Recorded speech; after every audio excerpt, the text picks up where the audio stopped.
Beggar's Lane doesn't seem like the place to get money. Or the orphanage. Let's go to Tenter Street. Can I sell the fan? I would never. This prostitute happens to have a crippling fan addiction. And I've got to role play the part. I've got to keep all the fans I find. Only fans. Think of a condemned side alley in the poor part of London, where the public services are infrequent and child play in the filthy streets, unwatched by their parents working all day at the factories. Cheap wooden shutters hang from the shattered holes of the looted tenements. Like so many black eyes after a night of bar fights, old racks stretch along the clotheslines and rats make home in the rubbish. Aside from the curio shop, there isn't much worth visiting here, leaving you to tread the mucky road with your collar to the wind, looking just about as hopeless as the residents themselves. Wow. I'm supposed to find money in the one place that sounded like it might have it.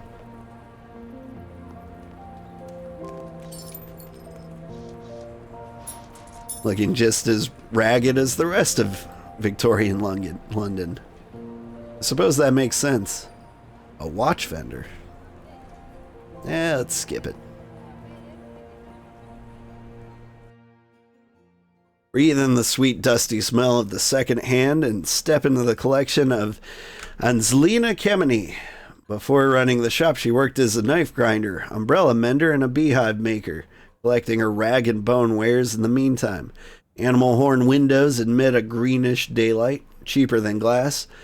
They're the best she could afford. For the past 10 years, Anzelina has made her home here, and a curio shop is well known in the East End and beyond. To fit her wares, she hammered in the shelves at all angles so that a tall customer has to watch their head.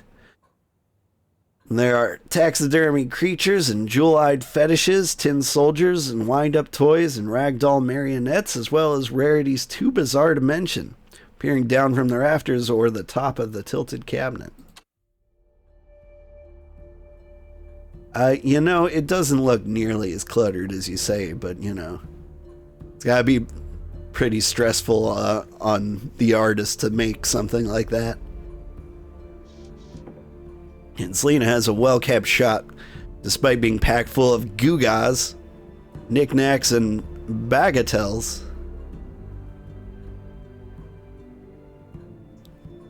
Miss Kemeny, hello, how is business? Always better when you come around, dear. A pretty face is better than a dozen candles for lighting up the place. Got any fans, ma'am? I'm starting an OnlyFans. I don't know if I've mentioned this before, but I'm always on the lookout for a new ladies fan. If you have any of some something particularly stylish or unusual, that is. Well, I have this. I don't know if it's stylish, but I'll let you have it for a shilling. It's not fancy, but pretty enough for 1 shilling. Yeah, I'll take it. This game has no battle stuff? This game has no battle stuff as far as I'm aware. Yeah, it's just story. Have you acquired any interesting trinkets as of late? Bing shilling? I don't know. Some kind of shilling? No, but I have something much better than a trinket. This little item just fell into my hands yesterday. She produces a tidy leather case, obviously not for cigarettes. This here is an alternative to carrying around keys. Perhaps you've seen it before. Should you find yourself locked out of your flat late at night, or if you lose the key to your steamer trunk, this'll fix you right up. Familiar problem indeed. This particular lockpick has a whiff of magic to it, if you got a nose to sense it, that is. Believe I've heard of such tools before, but how much do you want for this one?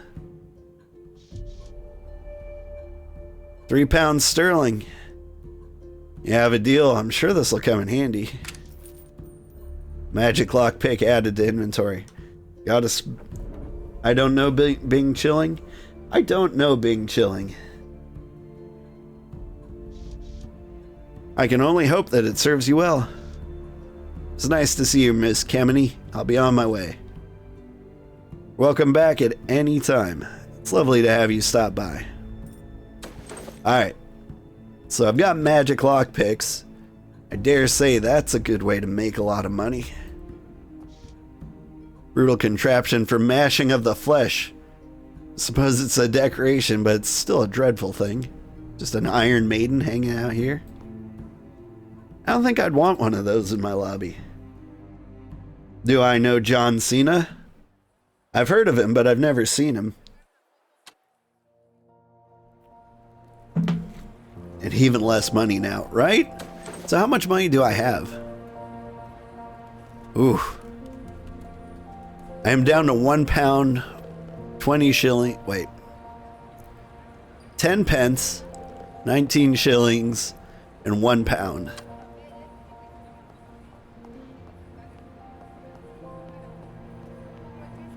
I could read and figure out how much money that is, but I think it's fair to say I'm broke right now. Alright, let's see. Now, if I was gonna rob a place... Beggar's Lane, why didn't I think about that? The beggars are gonna go where there's money. So, not even sunlight can lift the pall of despair on Beggar's Lane, where so many wagered their pay at the Palladium, only to be thrown out on the cobbles penniless. The buildings cast a long shadow onto the reeking streets, full of gritty waste and newspapers flapping in the gutters. And by the bootstraps, Londoner with a handle on their vices seldom tread in this dreary block. But the regulars circle back like a spinning jenny. They scrape together what they can, feeding their habits by losing only a little each week. Meanwhile, the tenements, cramped and derelict, provide some shelter from the sight of the roach colonies and the pick-clean bones of cane rats that settle turf wars overnight. Then there's the buzzing electric fence, preventing the down and out from ending it all in the containment zone, where, upon the full moon, it is said the wolves break free of their cells and feast on whoever happened to make their way inside. Sounds lovely. Alright. Many a starry night saw me snatch 40 winks in the world's wagons' backs. These I spent running with Calvin's Romani caravans are long behind me now. Alright. Missing poster. I know where I am. Julie and Bertram O'Brien, orphans from Sacred Heart Orphanage. Small reward furnished upon any information leading to their safe return. Please have a heart for our poor children. The Sisters of the Sacred Heart, 22 Cable Street, East End, alms accepted. Runaways or a kidnapping? It's not uncommon for orphans to stray away from their abode should they face harsh conditions. Even so, it might have been a kidnapping. And if that, a ladsman could have been the scoundrel behind it. They're fond of recruiting children to do their shady bidding. Maybe I go talk to Carlisle?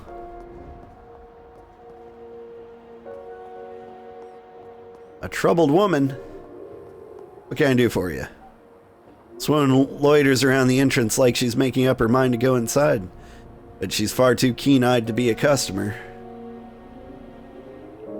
You there, hello! Do you work for the Palladium's first floor?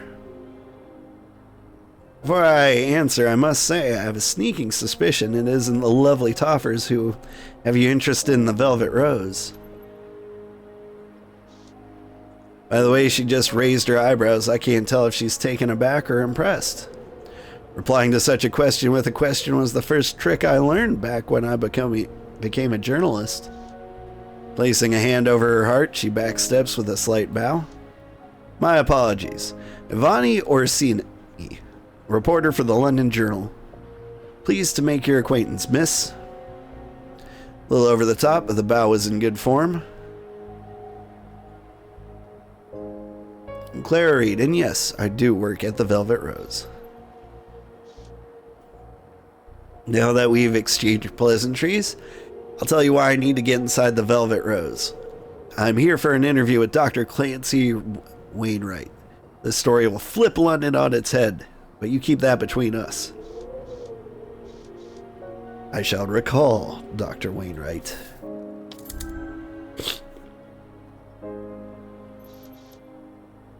Dr. Clancy Wainwright is an on-again, off-again client of the Rose, as well as the general director of the Bethnal House. And you intend to ambush him outside of Bordello?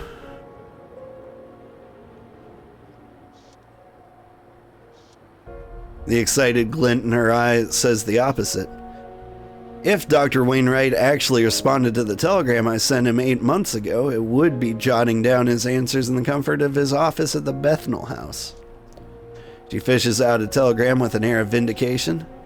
To the esteemed Dr. Wainwright, on behalf of the London Journal, an interview is requested on the merit that you are in the process of producing a cure for lycanthropy. Please respond at your earliest convenience. If further lists are name, occupation, where to reach, or no hint of insidiousness in the telegram's tone, it's quite upfront. Not another suppressant, but an honest to good God cure? That'd be the greatest medical breakthrough since Sir Tuner's morphine.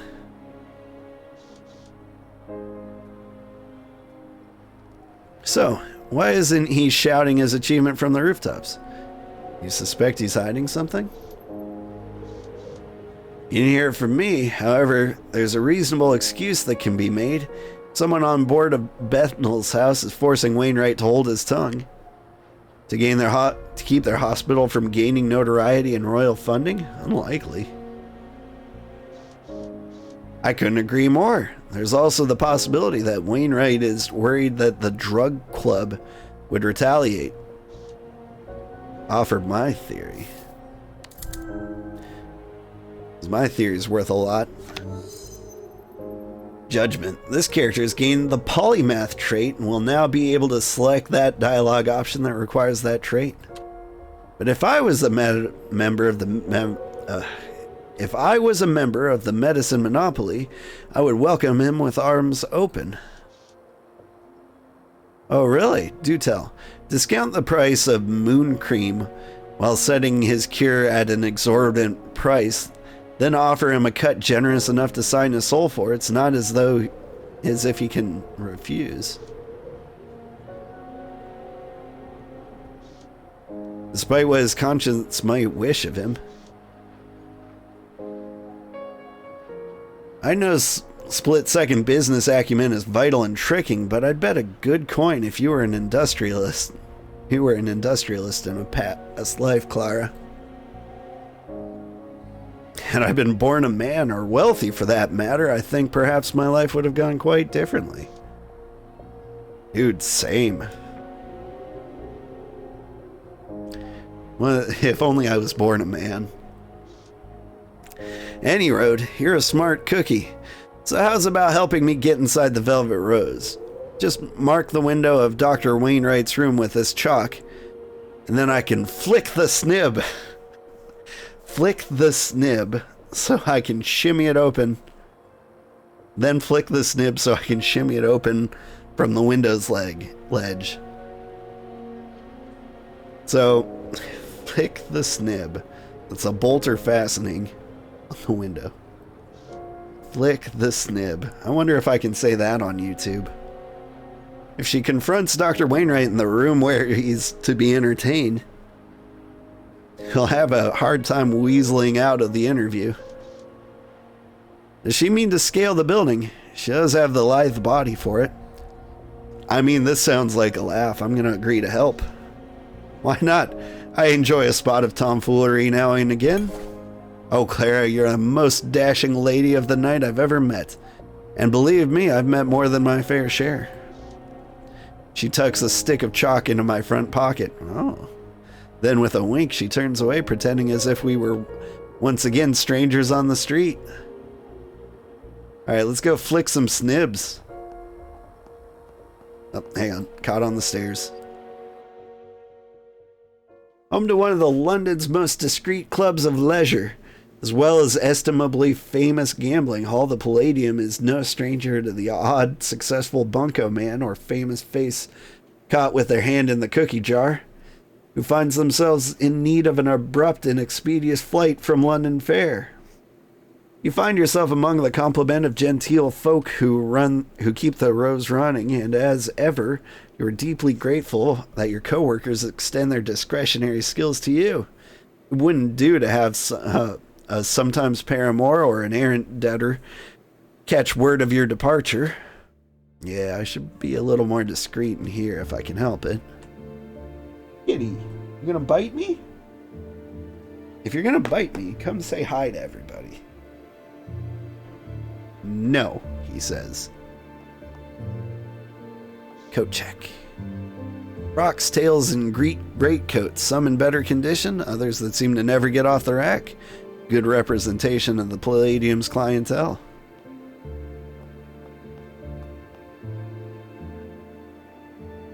Let's see. Lefty Braun, Clementine. Police Gazette. I believe Clementine was a friend of mine, right? Oh, it's a lady minotaur. A womanator. If it ain't the lovely Miss Reed, you're in early, aren't you, darling? I thought you weren't singing till this evening for a dram. In for a dram? Very funny, Clem. Don't you think it's a tad early? Well, la-dee-da, Miss Better Than Day Drinking. Time was you, me, and Penny would drink any of the lads here under the table.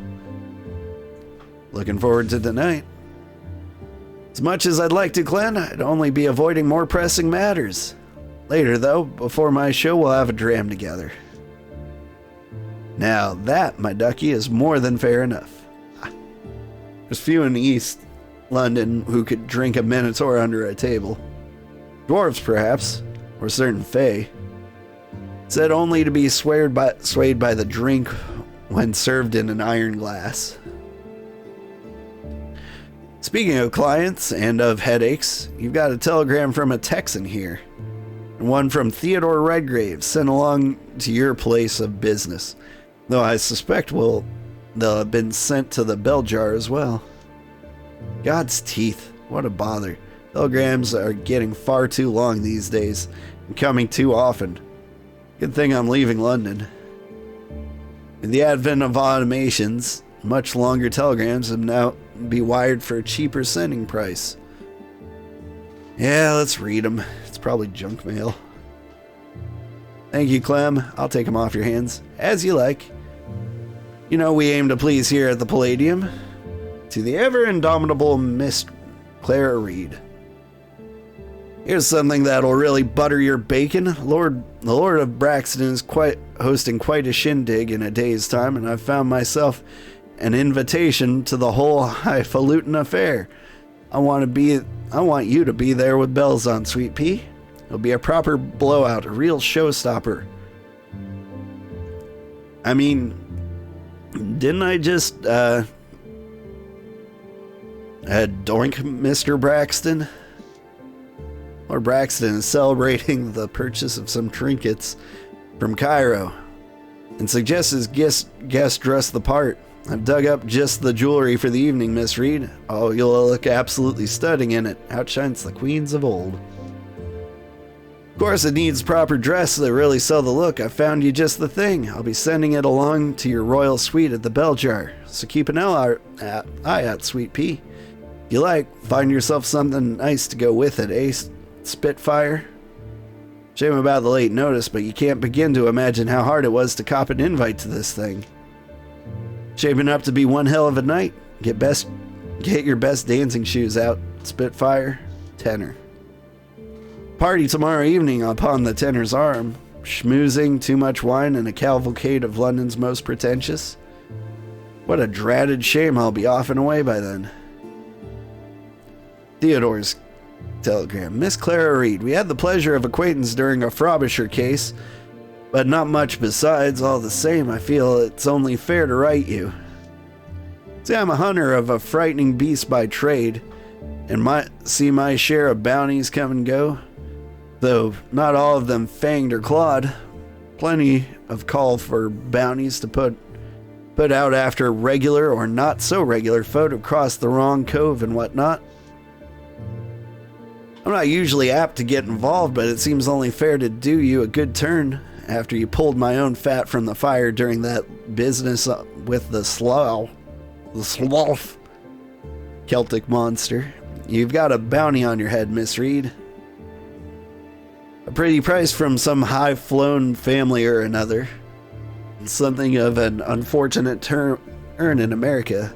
The untimely death of one Gilbert Lancaster. As I said, it only seems fair to give you a running start from whatever ails you, if a little more. Least I could do, I figure. Best of luck, Theodore Redgrave. P.S. Otto says hello. The family Lancaster. Can't say I'm altogether surprised. Yet another reason to leave London behind me. That's a funny look on your face there. Not good news? Ah, everything's fine. Thanks for holding on to these for me. Of course. I'll be on my way then, Clem. Chat later, before my performance. Perhaps we'll even have that dram. I'd certainly do to steady my nerves. I'll hold you to it, love.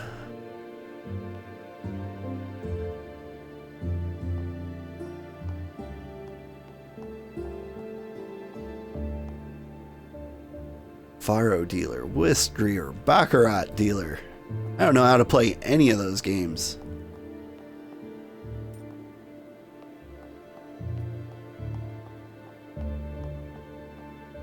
I should learn.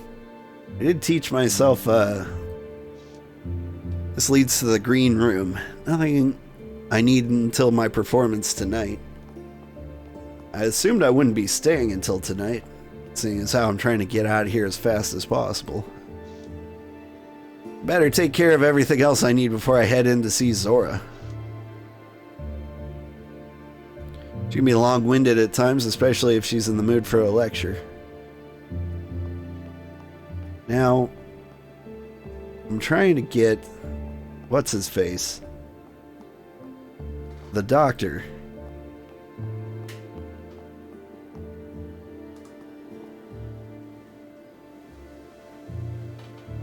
And, you know what? I'm just too interested in what's going on up there. Let's go. What's the worst that could happen? A bad end? Opening as a public house in 1667, the Palladium and the Rose that sits at its crown have the dubious honor of being one of the first new constructions begun after the Great Fire that ravaged London in the Devil's Year of 1666. The workers of the Rose have long claimed that it housed a brothel as well, and despite its occasional forays into social acceptability throughout the centuries, as its deed has changed hands, it will always return to its original state. Regardless of the history, both the building and its workers have been reasonably good to you. A warm and lively air, pleasant conversation, and the wafting smell of bergamot greet you at the door. There's the matter of Ivana to deal with, or to ignore. You'll need to see the madam of the house before tonight's performance. Day's work is only distinct from its predecessors in that, for good or for ill, it is your last.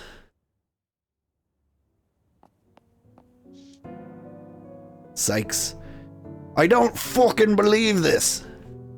Mr. Sykes, I demand you lower your voice while in my establishment. What did B even say to you? A warning? That's fair play, but this? Beatrix is none of your concern. You violated house rules with her. Let me talk to B. Mr. Sykes, you are hereby banned from services at the Velvet Rose for a period of 1 month. You may return after the expiration of said ban, and you can receive your partial reimbursement at the front desk. I don't care about the money. This is your last warning, Sykes. You have 10 seconds to leave before I call in my enforcers. Christ alive, all right, fine, I'm moving. But this is horse shite, you mark me.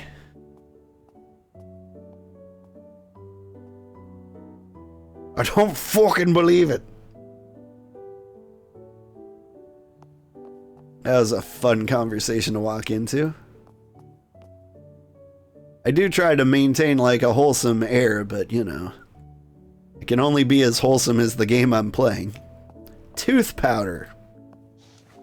Streaks of fragrant tooth powder cling to the faucet handles. Perhaps left by a client, if only the Johns kept up their rituals like we do.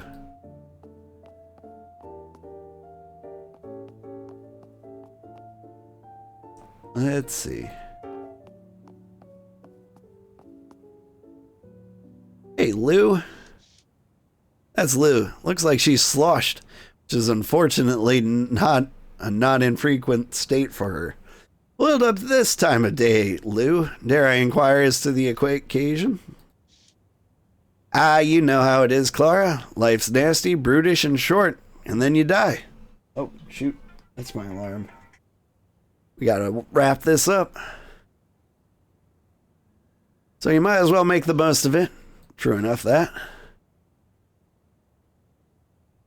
Might die sooner rather than later, what with this courtesan killer picking off working girls like us.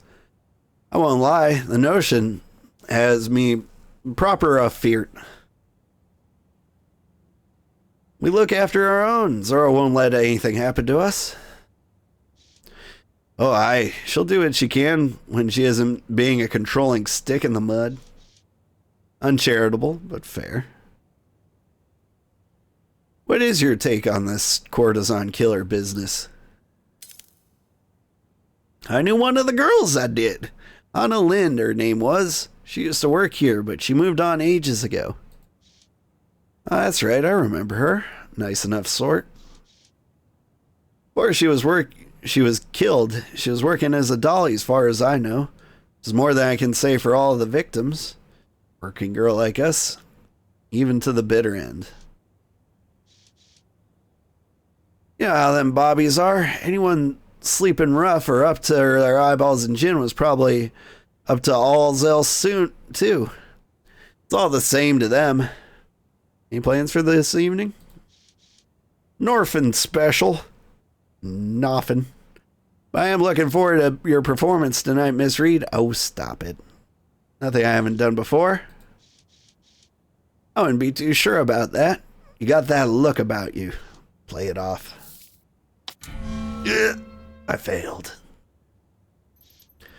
I've no idea what you mean. You can dissemble all you like, dearie. I still said what I said. Best be on my way. Till tonight, Lou. Till tonight, Clara. Zora was looking for you. She's in her office upstairs.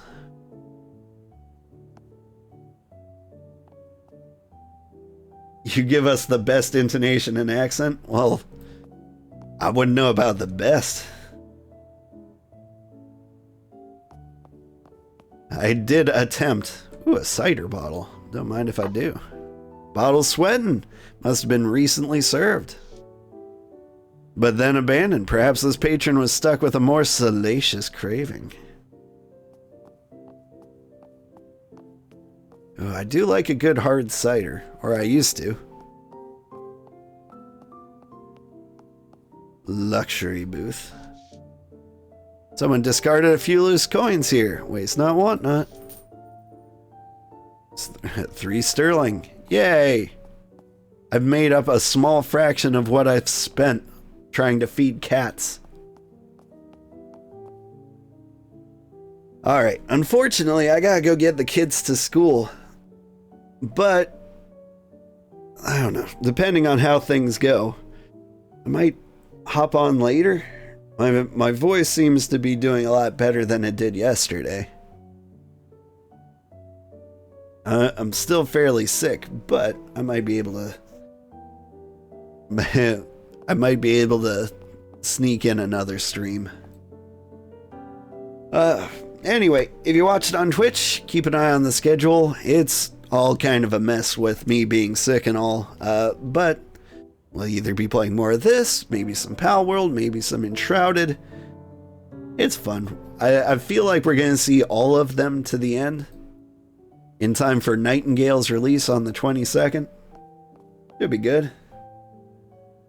Anyway, If you watched on YouTube, be sure to like and subscribe. Every little bit helps, and any money I do eventually make is just going to go to making the quality of content on this channel better. All right. Yeah, man, I really want to see what happens. I don't want to quit, but I got to get these kids to the school so they can do them books learning. Bye, everybody. Thanks for stopping by.